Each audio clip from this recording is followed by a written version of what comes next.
Now, from Indiana's most watched news station. 2 more Hoosiers die from vaping, bringing the total number of deaths to 3. All 3 of these deaths have involved adults. Tonight, the reason local vape shop owners are adamant about the safety of their products. Bracing for some needed rainfall, the chances for showers are on the way up. The temperatures on their way down when the cold air will hit coming up. And a local police chief demanding federal charges against 2 accused mail thieves. If you're going to charge anyone criminally, these 2 were the poster child. The person now saying this case may not be big enough to be a federal offense. And a tribute to game day tradition.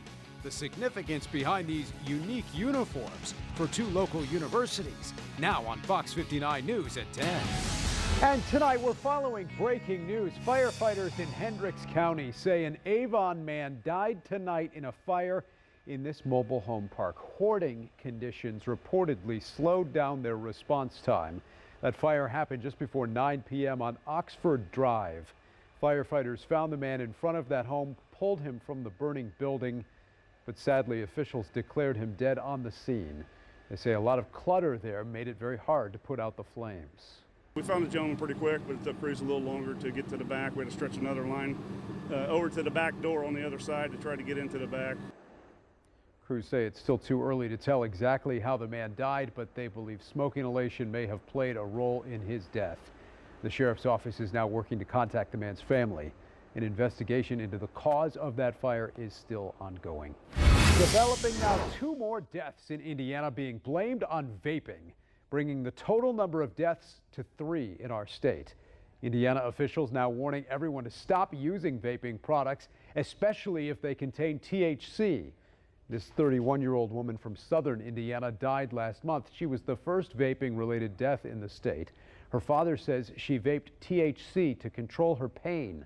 Tonight, Fox 59's Courtney Crown stopped by a local vape shop where business is certainly taking a hit.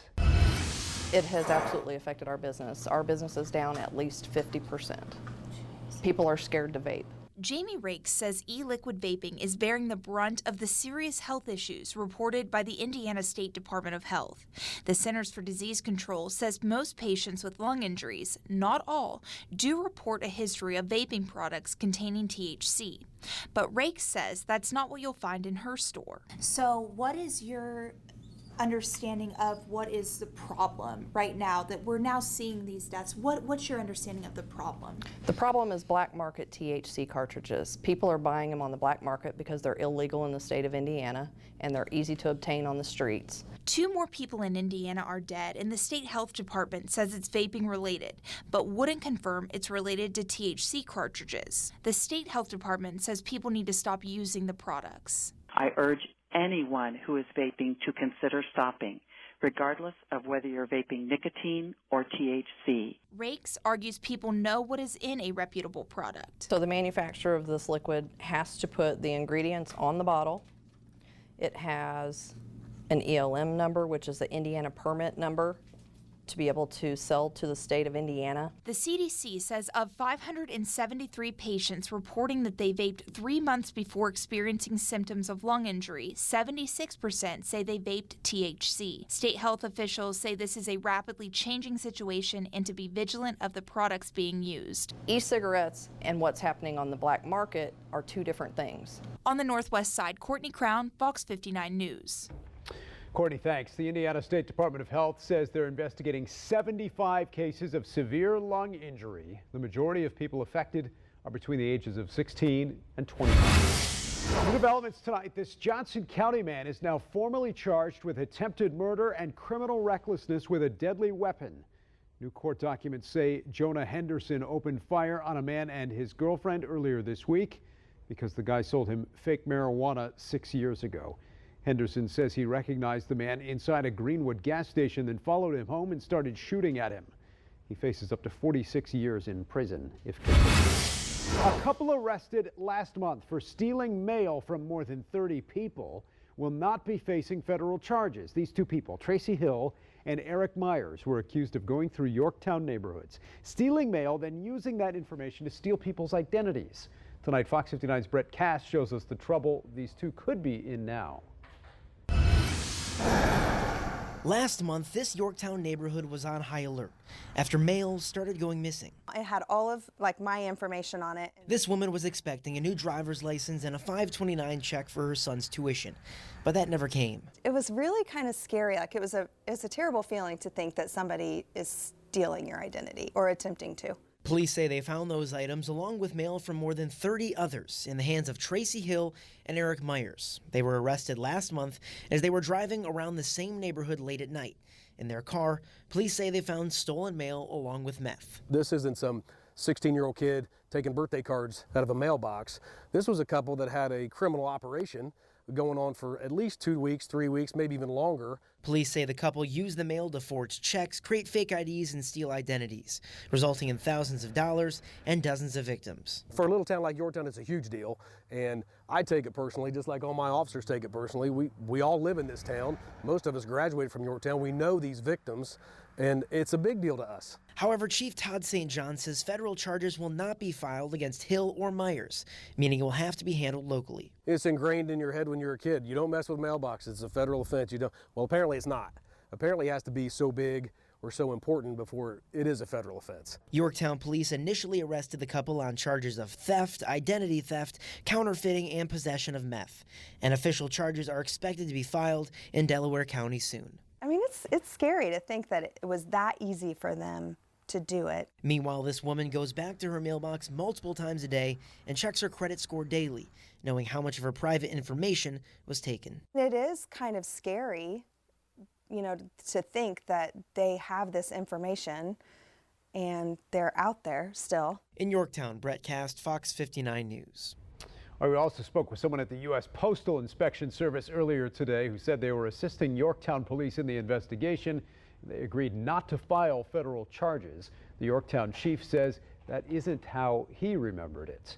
All right, turning to our forecast right now, the streak of warm weather continues tonight in central Indiana. Let's check in now with Chief Meteorologist Brian Wilkes to see if we have a cool down in the works. Oh, absolutely, Dan. We're ready to brace for the coolest weekend here since Mother's Day, mid-May. The temperatures right now, though, unseasonably warm, still in the 70s, well above average for this time of the year. Rain is inbound, even some thunderstorms near Effingham, Illinois. All of this moving northeast, and there's a chance you'll hear a rumble or two of thunder well after 3 or 4 o'clock in the morning. Look at the numbers. 72 degrees in Indianapolis. That's 11 degrees warmer than we were 24 hours ago. And we will start off Friday warm, unseasonably warm, but rain will arrive for the morning commute. Then the temperature drop will be a quick one. We'll show you how chilly it will get and what's in store for the weekend in just a couple of minutes. Okay, thanks, Brian. 2 of 10 teachers in Noblesville are getting their largest pay increase in 40 years. The district and the Noblesville Teachers Forum just approved a new 2-year contract with a 9.75% raise in the first year and a 4.1% raise in year 2. That money is part of last year's referendum approved by you, the voter. The Board of Trustees approved that contract officially. Well, the Colts may be off this weekend, but college football is on in a big way. Purdue and IU have their homecoming games, and both schools are celebrating milestone anniversaries. You'll find their history emblazoned on some very unique uniforms this weekend. Our Mike Sullivan has more. Uniform changes are kind of different than what they used to be. There's usually a specialty jersey, and this year's specialty jersey's especially special. Be it Indiana University, be it Purdue. Eagle Houston, you're a go for landing, over. Both are taking one giant step through their past. It definitely helps add to the pride that our fans feel toward our programs. This year, the Hoosiers are celebrating 200 years of education and triumph. This Trident logo is a Trident logo that dates back to about 1910. For homecoming, their football uniforms are throwbacks, a patchwork of their greatest seasons, a nod to what was. This is the original font that was used by our 1967 Rose Bowl teams. Even as they look toward the future. The last 10 years have been $250 million of facility upgrades to the athletics campus. The plan is to have most of the work completed by the end of this bicentennial year, with only a few facilities left to go. It's state of the art. It's a great area for our students. Meanwhile, at Purdue, their historical homecoming uniforms are out of this world. It really is a case where I hate to say it, all the stars really aligned. Their 150th anniversary coincides with the 50th anniversary of the moon landing. This helmet stripe down the middle has footprints representing Neil Armstrong. 25 Purdue grads have gone to space across 65 missions, including Armstrong and Gene Cernan, who landed on the moon. So the chance to tie in academics with athletics is always paramount for us. Their helmet logos will have moon craters, their masks gold. Represents the gold face, the shield that the astronauts wore when they traveled. I mean, who doesn't like to wear a new suit? In central Indiana, I'm Mike Sullivan, Fox 59 News. All right, Purdue says 13 of their astronaut alums will be on hand this weekend as the Boilermakers take on Maryland, while the Hoosiers welcome Rutgers to Bloomington. All right, still ahead tonight. Construction just started about an hour ago on another major interstate. We'll tell you about this new 2-year project. And get out your lottery tickets. Here are tonight's winning Hoosier Lottery Daily 3 and Daily 4 numbers. Stick around, we'll be right back. Well, a person in Hamilton County has contracted West Nile virus, the first human case in the state this year. It's not clear when the case was first reported to the state health department. Across Indiana, 165 mosquitoes have tested positive for the virus. FOX 59 is the traffic authority. INDOT tells us lane closures are in effect on I-70 at the State Road 39 interchange. Crews are installing a barrier wall there, one of the first steps in a major construction project. The road should reopen tomorrow, but INDOT says there'll be various changes to the traffic patterns over the next couple of years. You can track those changes at fox59.com/traffic. All right, thanks for staying up late with us tonight after Thursday Night Football. Gearing up for the weekend, my friends. Ready for the weekend. It will be a sunny weekend, but it will be the coolest weekend, Dan, we've had here since the middle of May. Mother's Day weekend was the last time we had temperatures so chilly. We are already looking at warm conditions here late tonight, still in the low to mid-70s at this hour. That's unseasonably warm on a southeast breeze. That's still several degrees above the average for this time of the year. Live guarding radar detecting some showers already reaching parts of Vigo County and Sullivan County.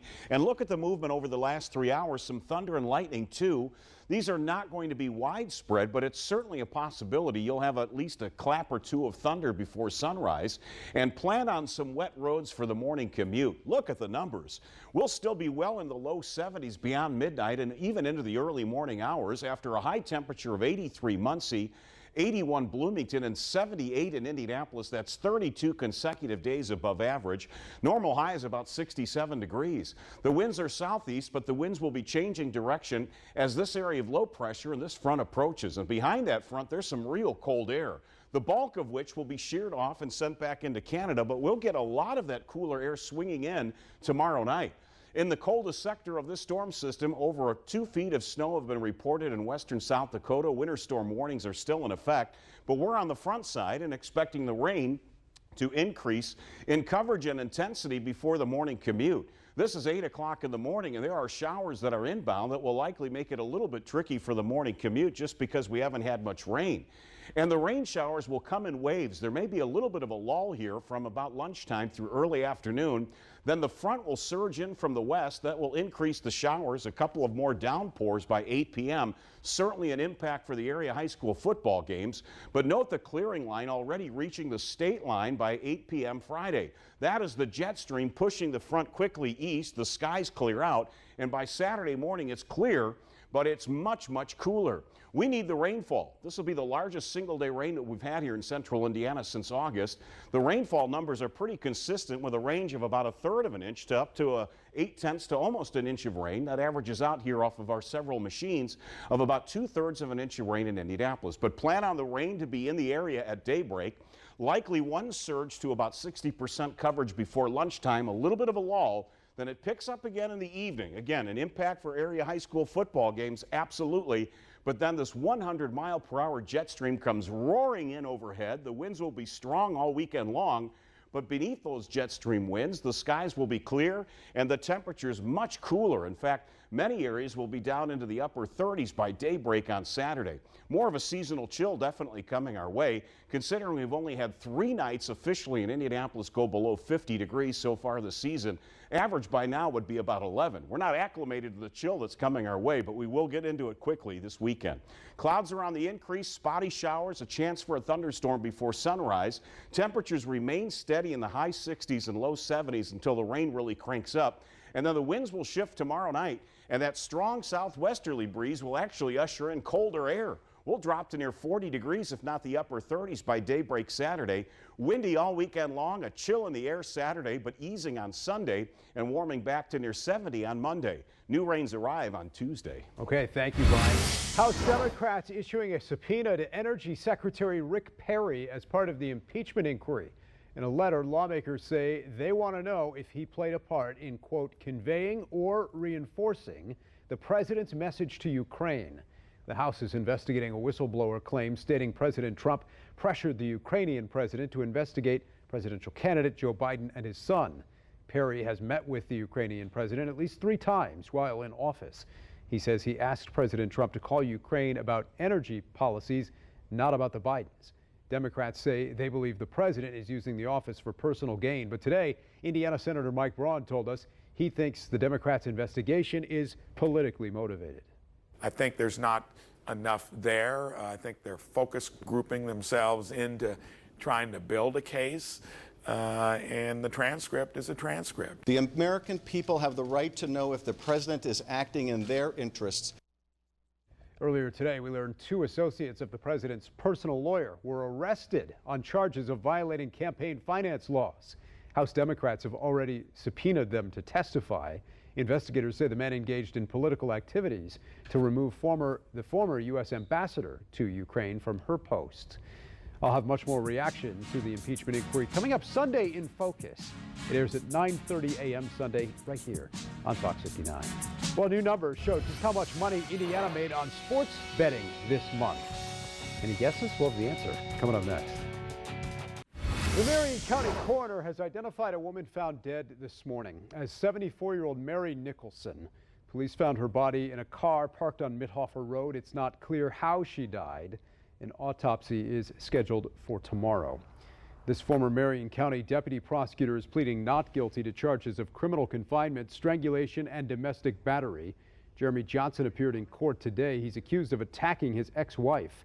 A prosecutor from Lawrence County was assigned to his case. A new report from the NTSB says incorrect fuel caused this deadly plane crash in Howard County. A 59-year-old pilot from Tampa was the only person on board when that plane crashed Saturday.